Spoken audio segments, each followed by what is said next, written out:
দেখেন কতগুলো মাছ নিয়ে আসা হয়েছে, 3টা বালতি এবং অনেকগুলো গ্রামে বলে মাছ নিয়ে আসা হয়েছে। আসসালামু আলাইকুম, সবাই কেমন আছেন? আল্লাহর রহমতে আমরা ভালো আছি।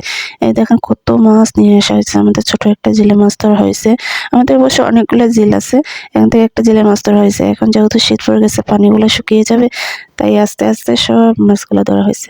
দেখেন মাছগুলো কি লাফাইতে আছে, অনেক প্রজাতির মাছ। এখানে দেখেন কই মাছ, শোল মাছও আছে, টার্কি মাছ আছে এবং অনেক প্রজাতির মাছ আছে এখানে। আমাদের অনেকগুলো জেলে মাছ ধরা হয়। যেহেতু আমি এই প্রথম জেলে মাছ ধরতে দেখেছি, আমার খুব ভালো লাগতেছে। এই তো দেখেন এখানে ছোট ছোট মাছ অনেকগুলো আছে, দেখতে বেশ ভালো লাগতেছে। আমার কিন্তু এগুলো মাছ খেতে অনেক ভালো লাগে। এই তো আমি এই প্রথম জেল থেকে এত ছোট মাছ ধরতে দেখেছি।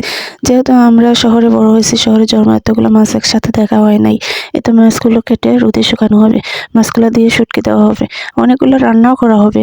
দেখেন মাছগুলো দেখতে অনেক ভালো লাগতেছে। ভিডিওটি এখানে শেষ করতেছি। সবাইকে ধন্যবাদ। আল্লাহ হাফিজ।